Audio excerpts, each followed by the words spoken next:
Hello दोस्तों, मैं आशीष कुमार अपने YouTube channel Bihar GK tricks में आपका स्वागत करता हूं। आज हम लोग प्राचीन भारत का इतिहास के अंतर्गत इसके 9वें चैप्टर मौर्य साम्राज्य के दूसरे पार्ट को इस वीडियो में देखेंगे। तो यदि आप लोगों ने अब तक हमारा channel Bihar GK tricks subscribe नहीं किया है तो इसे सब्सक्राइब कर लें, साथ ही बेल आइकन को जरूर दबाएं। तो आइए वीडियो को स्टार्ट करते हैं। तो पहला प्रश्न है, सैंड्रोकोटस से चंद्रगुप्त मौर्य की पहचान किसने की थी? तो सैंड्रोकोटस से चंद्रगुप्त मौर्य की पहचान विलियम जोन्स ने की थी। अब अगला प्रश्न है, निम्न में से किसने सैंड्रोकोटस अर्थात चंद्रगुप्त मौर्य और सिकंदर महान की भेंट का उल्लेख किया है?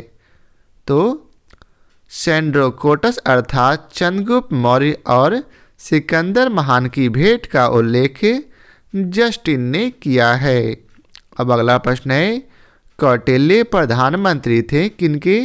तो कौटिल्य जो है प्रधानमंत्री चंद्रगुप्त मौर्य के थे। कौटिल्य इतिहास में विष्णुगुप्त तथा चाणक्य इन दो नामों से भी विख्यात थे। जब चंद्रगुप्त मौर्य भारत का एक छत्र सम्राट बना तो कौटिल्य प्रधानमंत्री, महामंत्री तथा प्रधान पुरोहित के पद पर आसीन हुए। उन्होंने राजनीति शास्त्र पर अर्थशास्त्र नामक प्रसिद्ध ग्रंथ की रचना की थी। यह भारत में राज शासन के ऊपर उपलब्ध प्राचीनतम रचना है। अब अगला प्रश्न है, चाणक्य अपने बचपन में किस नाम से जाने जाते? तो चाणक्य अपने बचपन में विष्णुगुप्त के नाम से जाने जाते थे। ऋषि चाणक्य ने अपनी पुत्र का नाम चाणक्य रखा था।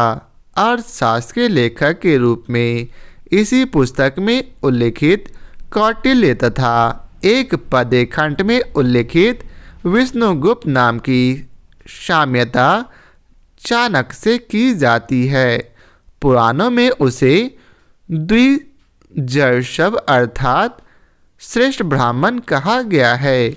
प्रश्न में बचपन के नाम की बात कही गई है। चाणक्य पर विशेष अध्ययन करने वाले विद्वान ट्रेटमैन के अनुसार चाणक्य तथा कौटिल्य नाम चाणक्य के गोत्र नाम हो सकते हैं। इसी प्रकार अनेक विद्वानों ने यह निष्कर्ष निर्गत किया है कि चाणक्य तथा विष्णुगुप्त एवं कौटिल्य अलग अलग व्यक्ति हैं।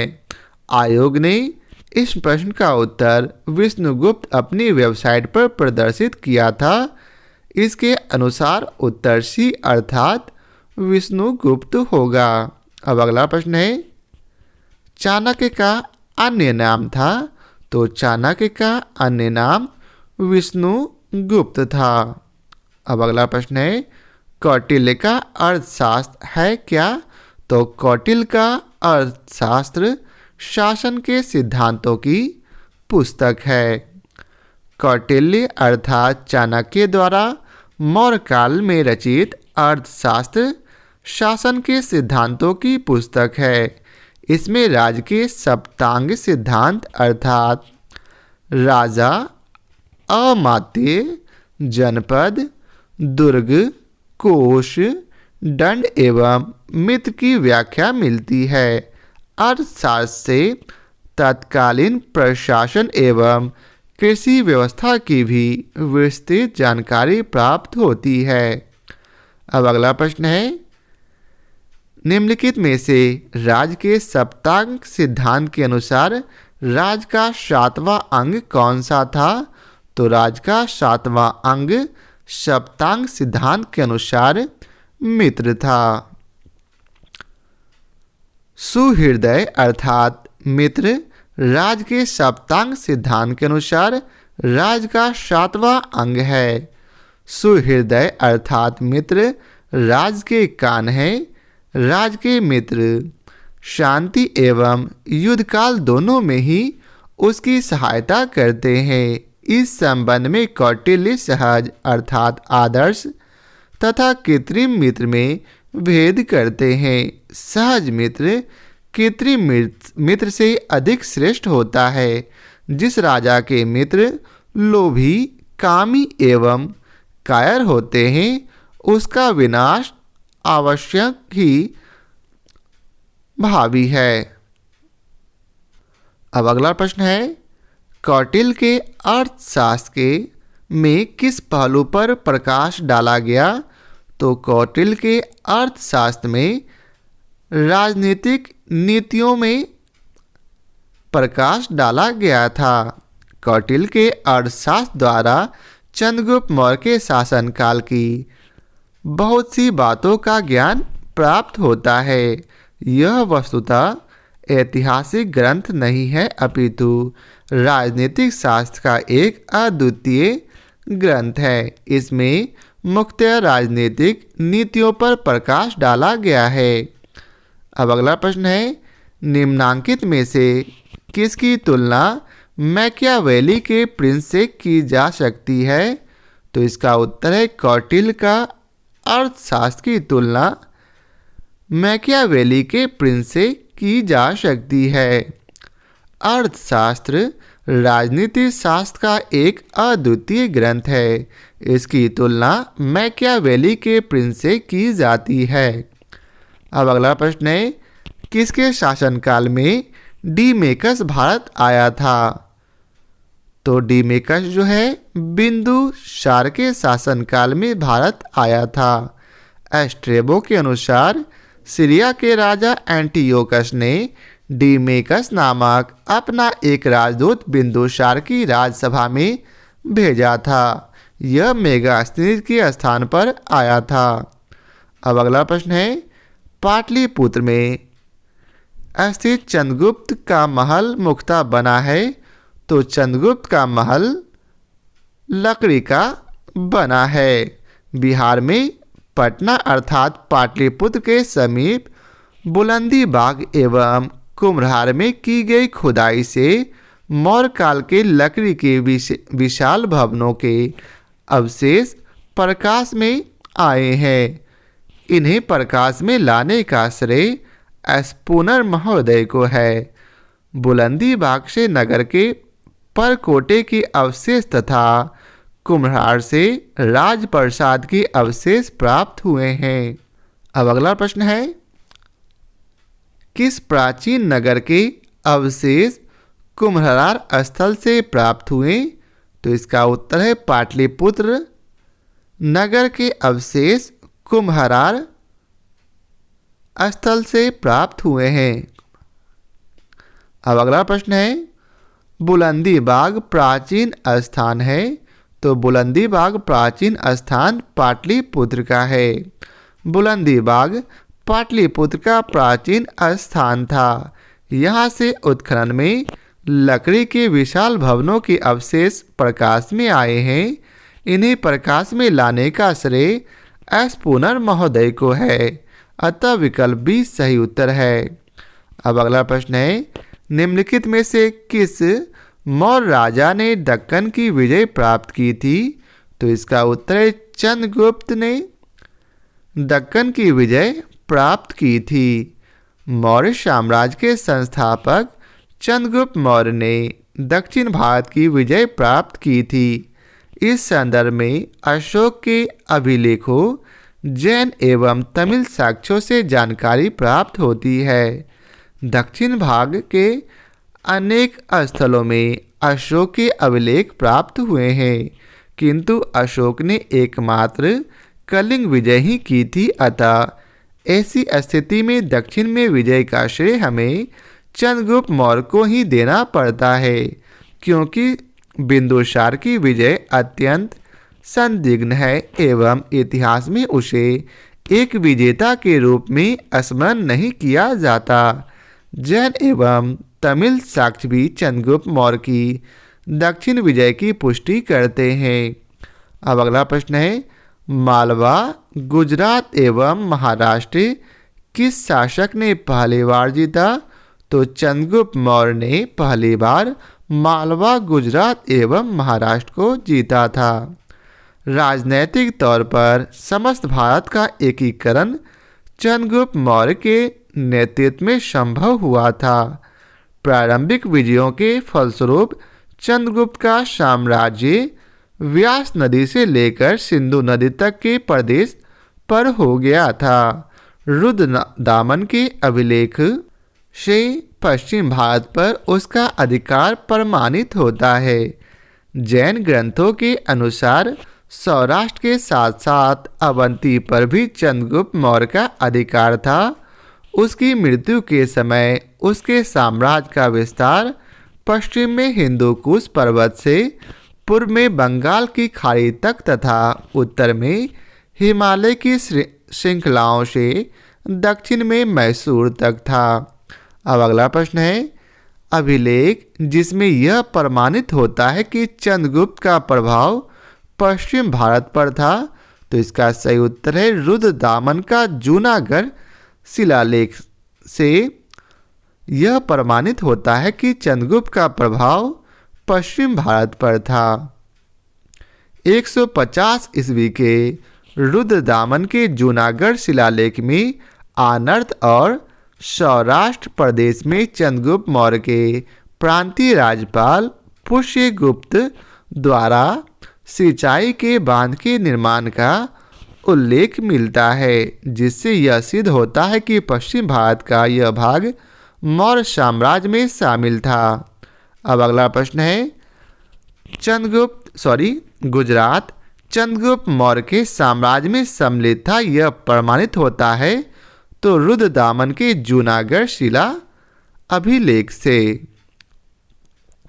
अब अगला प्रश्न है, सेल्यूकस जिनको अलेक्जेंडर द्वारा सिंध एवं अफगानिस्तान का प्रशासक नियुक्त किया गया था, को किस भारतीय राजा ने हराया था? तो चंद्रगुप्त मौर्य ने उन्हें हराया था। मौर्य वंश के संस्थापक चंद्रगुप्त मौर्य ने सिकंदर के साम्राज्य के पूर्वी भाग के शासक सेल्यूकस की आक्रमणकारी सेना को 305 ईस्वी में परास्त किया था। अब आगे है, चंद्रगुप्त मौर्य ने सेल्यूकस को किस वर्ष में पराजित किया? तो चंद्रगुप्त मौर्य ने सेल्यूकस को 305 ईसा पूर्व में पराजित किया था। अब अगला प्रश्न है, अगले प्रश्न में आपको मानचित्र देखकर बतलाना है कि यह जो है किसके बारे में कहा गया। तो इसका सही उत्तर है सी, अर्थात यह अशोक से संबंधित है और उनके शासनकाल के अंतिम समय का यह दृश्य है। उक्त मानचित्र अशोक के साम्राज्य को दर्शाता है। अशोक के शिलालेखों तथा स्तंभ लेखों से अशोक के साम्राज्य की सही जानकारी प्राप्त होती है। असम और सुदूर दक्षिण को छोड़कर संपूर्ण भारतवर्ष अशोक के साम्राज्य के अंतर्गत था। अब अगला प्रश्न है, किसने सहिष्णुता, उदारता और करुणा के त्रिविधि आधार पर राजधर्म की स्थापना की? तो अशोक ने सहिष्णुता, उदारता और करुणा के त्रिविध आधार पर राजधर्म की स्थापना की थी। अशोक ने अपनी प्रजा के विशाल समूह को ध्यान में रखकर ही एक ऐसे व्यवहारिक धर्म का प्रतिपादन किया जिसका पालन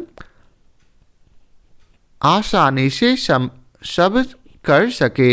अशोक का धर्म सदाचार का धर्म था। ये एक ऐसे नैतिक नियम थे जिनका संप्रदाय विशेष से कोई संबंध नहीं था और जो मानवता के कल्याण के लिए घोषित किए गए थे।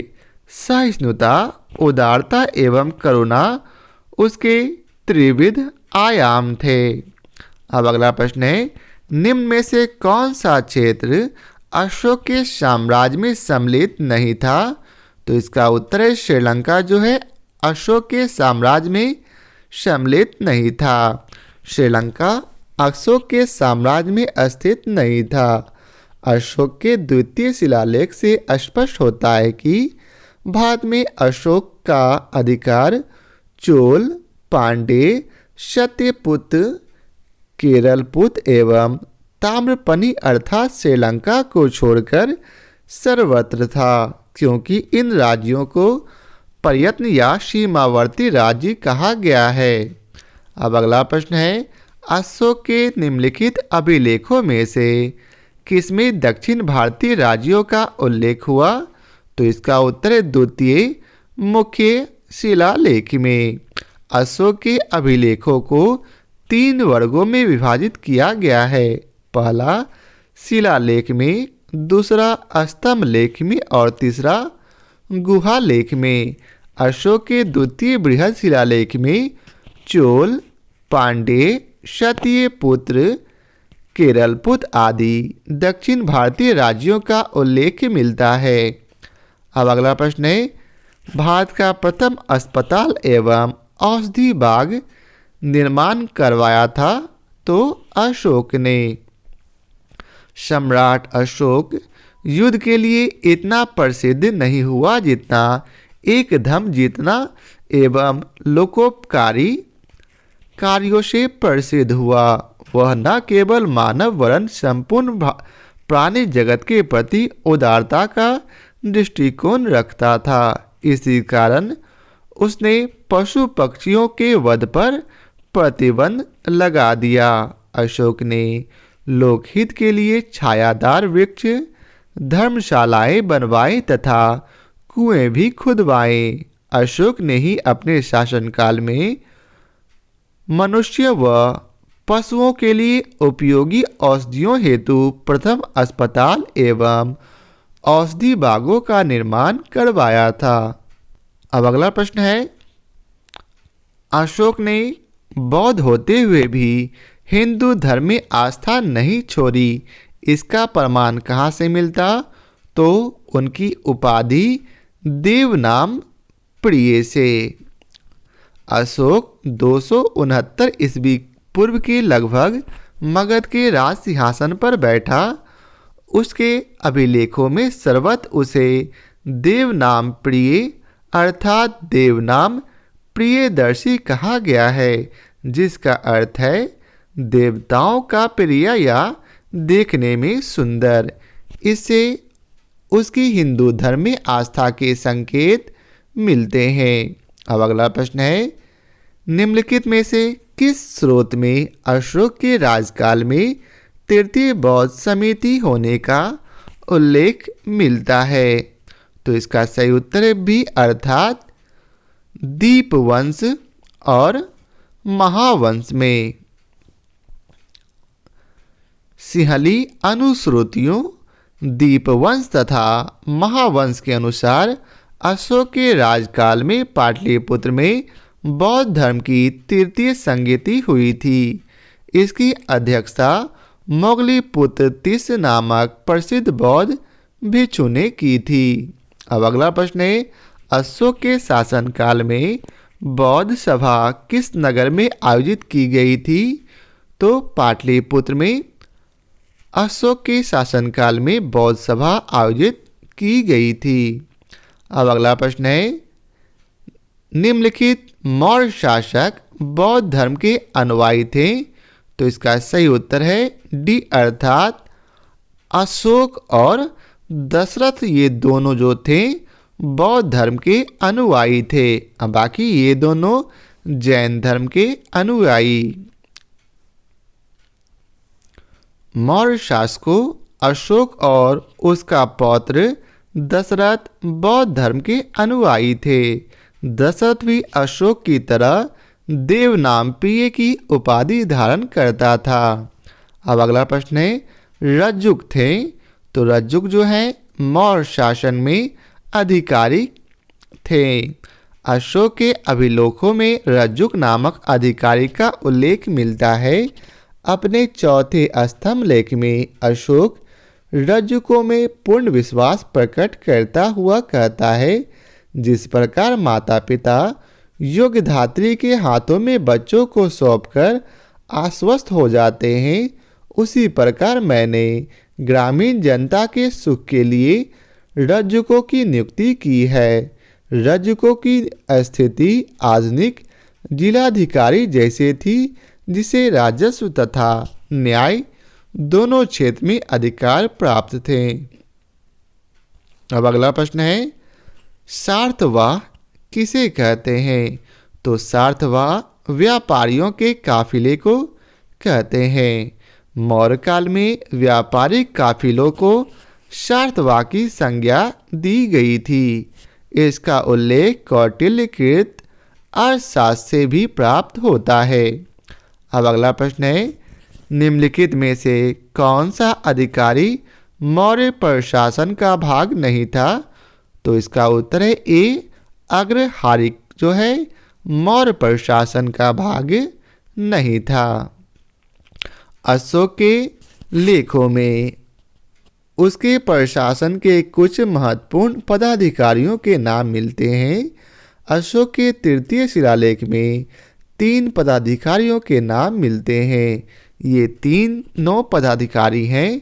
पहला युक्त, ये जिले के अधिकारी होते थे जो राजस्व वसूल करते थे।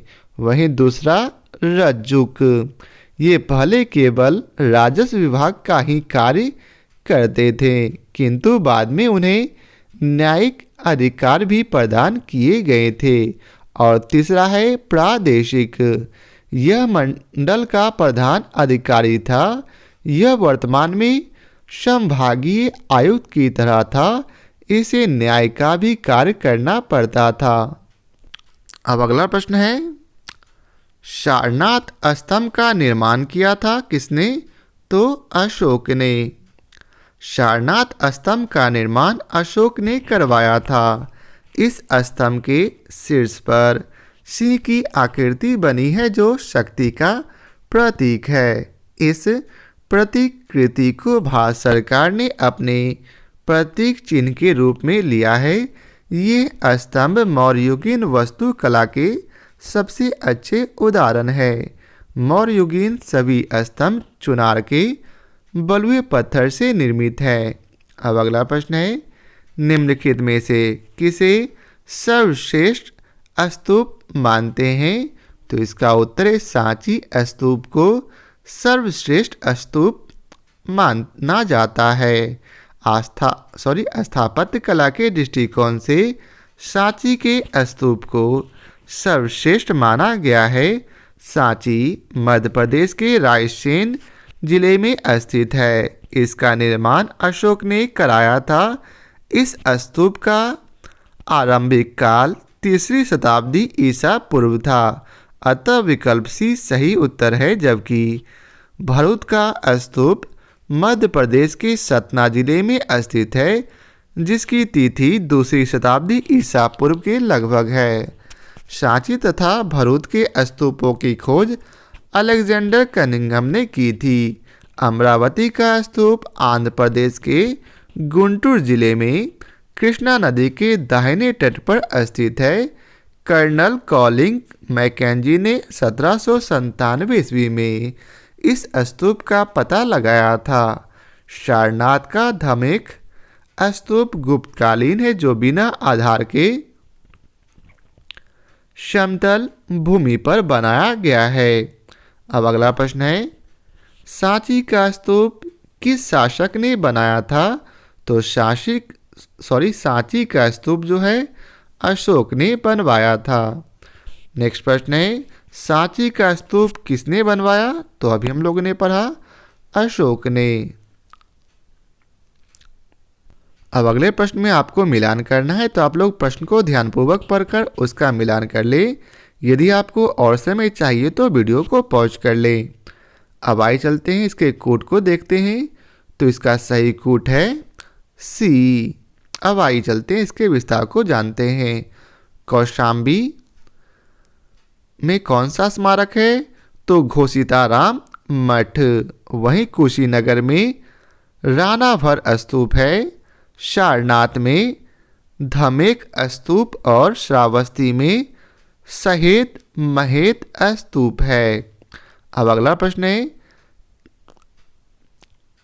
तीर्थ यात्रा के समय सम्राट अशोक निम्नलिखित स्थानों पर गए। उन्होंने किस मार्ग का अनुगमन किया? नीचे दिए गए कोड का सही उत्तर चुनिए। तो इसका सही उत्तर है बी, अर्थात वे सबसे पहले गया गए, उसके बाद कुशीनगर, फिर लुम्बिनी, उसके बाद कपिलवस्तु, फिर सारनाथ और सबसे लास्ट में श्रावस्ती। अर्थात सही ऑप्शन बी नंबर ऑप्शन होगा। बौद्ध धर्म ग्रहण करने के उपरांत अशोक ने आखेट तथा बिहार यात्राएं रोक दी तथा उनके स्थान पर धर्म यात्राएं प्रारंभ की।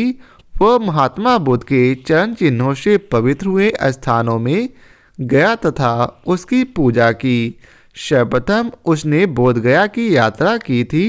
उसकी यात्राओं का क्रम इस प्रकार है: सबसे पहले गया, उसके बाद कुशीनगर, फिर लुम्बिनी, फिर कपिलवस्तु और उसके बाद सारनाथ और सबसे लास्ट में श्रावस्ती। अब अगला प्रश्न है, अशोक के शिलालेखों में प्रयुक्त भाषा है, तो अशोक के शिलालेखों में प्रयुक्त भाषा प्राकृत है। अशोक का इतिहास हमें मुख्यतः उसके अभिलेखों से ही ज्ञात होता है। उसके अभिलेखों का विभाजन 3 वर्गों में किया जा सकता है। पहला शिलालेख, दूसरा स्तंभ लेख और तीसरा गुहा लेख। शिलालेख 14 विभिन्न लेखों का एक समूह है जो 8 भिन्न भिन्न स्थानों से प्राप्त किए गए हैं। ये स्थान है शाहबाजगढ़ी, मानसेहरा, कालसी, गिरनार, धौली, जौगढ़, एरागुडी तथा सोपारा। अशोक के अधिकांश अभिलेख प्राकृत भाषा एवं ब्राह्मणी लिपि में लिखे गए हैं। केवल 2 अभिलेखों अर्थात शाहबाजगढ़ी एवं मानसेहरा की लिपि ब्राह्मणी न होकर खरोष्टी है। तक्षशिला से अरमाइक लिपि में लिखा एक भव्य अभिलेख सरेकुना नामक स्थान से यूनानी तथा अरमाइक लिपियों में लिखा गया द्विभाषीय यूनानी एवं सीरियाई भाषा अभिलेख तथा लंगमान नामक स्थान से आरमेक लिपि में लिखी गई अशोक का अभिलेख प्राप्त हुआ है। अब अगला प्रश्न है, निम्नांकित में से कौन सा अशोककालीन अभिलेख खरोष्टी लिपि में है? तो शाहबाजगढ़ी जो है खरोष्टी लिपि में लिखा गया है। अब अगला प्रश्न है, पत्थर पर प्राचीनतम शिलालेख किस भाषा में है? तो पत्थर पर प्राचीनतम अभिलेख प्राकृत भाषा में है। अब अगला प्रश्न है, ब्राह्मणी लिपि का प्रथम उद्वाचन किस पर उत्कीर्ण अक्षरों से किया गया? तो पत्थर की पट्टियों पर। ब्राह्मणी लिपि का प्रथम उद्वाचन पत्थर की पट्टियों पर उत्कीर्णों अक्षरों से किया गया था। इस कार्य को संपादित करने वाले प्रथम विद्वान सर जेम्स प्रिंसेप थे, जिन्होंने अशोक के अभिलेखों को पढ़ने का श्रेय हासिल किया था। अतः विकल्प ए सही उत्तर है। अब अगला प्रश्न है, अशोक के शिलालेखों को सर्वप्रथम किसने पढ़ा था? तो अशोक के शिलालेखों को सर्वप्रथम जेम्स प्रिंसेप ने पढ़ा था। अब अगला प्रश्न है, अशोक के अभिलेखों को सर्वप्रथम पढ़ा था किसने? तो जेम्स प्रिंसेप ने। अगला प्रश्न है, ब्राह्मणी लिपि को सर्वप्रथम किसने पढ़ा? तो जेम्स प्रिंसेप ने ब्राह्मणी लिपि को सर्वप्रथम पढ़ा था। नेक्स्ट प्रश्न है, अशोक के शिलालेखों को पढ़ने वाला प्रथम अंग्रेज था? तो उनका नाम है जेम्स प्रिंसेप। अगला प्रश्न है, सम्राट अशोक के राज आदेशों का सबसे पहले विकूटक अर्थात डिसाइफर किसने किया था? तो इसका उत्तर है बी अर्थात जेम्स प्रिंसेप ने। अब अगला प्रश्न है, वह स्थान जहां प्राक अशोक ब्राह्मणी लिपि का पता चलता है? तो इसका उत्तर है अनुराधापुर में। प्राक अशोक ब्राह्मणी लिपि का पता श्रीलंका स्थित अनुराधापुर से चलता है। कुछ और स्थानों के अभिलेखों से इस प्रकार की लिपि का साक्ष्य मिला है, जिनके नाम इस प्रकार है। पहला पीपरहवा, दूसरा सोहगौरा और तीसरा महास्थान। अब अगला प्रश्न है, प्राचीन भारत में निम्नलिखित में से कौन सी एक लिपि दाईं ओर से बाईं ओर लिखी गई थी? तो इसका उत्तर है खरोष्टी लिपि जो है दाईं ओर से बाईं ओर लिखी गई थी। प्राचीन भारत में खरोष्टी लिपि दाईं से बाईं लिखी जाती थी। इसे पढ़ने का श्रेय मैसन, प्रिंसेप, नोरिस, लैसेन, कनिंगम आदि विद्वानों को है। यह मुख्यतः उत्तर पश्चिम भारत की लिपि है। अब अगला प्रश्न है, अशोक का अपने शिलालेखों में सामान्यतः जिस नाम से उल्लेख हुआ है वह है, तो प्रियदर्शी नाम से अशोक अपने शिलालेखों में उल्लेख हुआ है।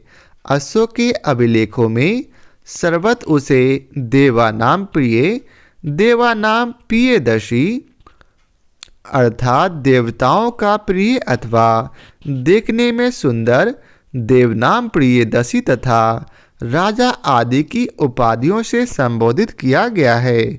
पुराणों में उसे अशोक वर्धन कहा गया है। अब अगला प्रश्न है, अभिलेखों में किस शासक का उल्लेख प्रियदर्शी एवं देवानाम प्रिय के रूप में किया गया? तो इसका उत्तर है अशोक को। अब अगला प्रश्न है, निम्नलिखित वक्तव्यों में कौन सा एक वक्तव्य अशोक के प्रस्तर स्तंभों के बारे में गलत है? तो इसका उत्तर है डी, अर्थात ये स्थापत्य संरचना के भाग है। यह बिल्कुल गलत है। अशोक के प्रस्तर स्तंभ स्थापत्य संरचना के भाग नहीं है, बल्कि ये पृथक रचनाएं हैं। अन्य तीनों प्रश्नगत कथन अशोक के स्तंभों के संदर्भ में सही है। अब अगला प्रश्न है, निम्नलिखित में से किस एक अभिलेख में अशोक के व्यक्तिगत नाम का उल्लेख मिलता है? तो मौशिकी अभिलेख में। अशोक का इतिहास हमें मुख्यतः उसके अभिलेखों से ही ज्ञात होता है। उसके अभी तक 40 से अधिक अभिलेख प्राप्त हो चुके हैं। मौशिकी, गुर्जर, नेतुर एवं उडेगोलम के लेखों में अशोक का व्यक्तिगत नाम भी मिलता है। अब अगला प्रश्न है, निम्नलिखित अभिलेखों में से किस लेख में अशोक नाम उल्लिखित है? तो इसका उत्तर है मौशिकी का लघु शिलालेख। अब अगला प्रश्न है, निम्नलिखित अभिलेखों में से किसमें अशोक का नामोल्लेख हुआ है? तो इसका उत्तर है गुर्जरा में। अब अगला प्रश्न है, अशोक का रुमिनदेई स्तंभ संबंधित है? तो बुध के जन्म से। अशोक ने अपने राज्याभिषेक के 20वें वर्ष लुम्नी की यात्रा की तथा वहां एक शिला स्तंभ अर्थात रुमिनदेई लघु स्तंभ लेख स्थापित किया था। बुद्ध की जन्मभूमि होने के कारण लुम्नी ग्राम का धार्मिक कर माफ कर दिया तथा भू राजस्व 1/6 से घटाकर 1/8 कर दिया गया था। अब अगला प्रश्न है, गुर्जरा लघु शिलालेख जिसमें अशोक का नामोल्लेख किया गया है कहाँ स्थित है? तो यह जो है मध्य प्रदेश के दतिया जिले में अवस्थित है। अशोक का नामोल्लेख करने वाला गुर्जरा लघु शिलालेख मध्य प्रदेश के दतिया जिले में स्थित है। प्राचीन काल में यह उज्जैन से भरौच जाने वाले महत्वपूर्ण मार्ग पर पड़ता था। अब अगला प्रश्न है, केवल वह स्तंभ जिसमें अशोक ने स्वयं को मगध का सम्राट बताया? तो भाब्रू स्तंभ में। भाब्रू स्तंभ लेख में अशोक ने स्वयं को मगध का सम्राट बताया है। यह अभिलेख अशोक को बौद्ध धर्मावलंबी प्रमाणित करता है। अब अगला प्रश्न है, कालसी प्रसिद्ध है, तो कालसी अशोक के शिलालेख के कारण प्रसिद्ध है। कालसी उत्तराखंड के देहरादून जिले में स्थित है। यहाँ से अशोक का शिलालेख मिलता है, इसलिए कालसी एक महत्वपूर्ण ऐतिहासिक स्थल है। तो आज हम लोग यहीं रहने देते हैं, बाकी शेष प्रश्न को अगले पार्ट में देखेंगे। तो आशा करता हूँ आप लोगों को हमारी यह वीडियो पसंद आया हो। तो आज के लिए बहुत बहुत धन्यवाद।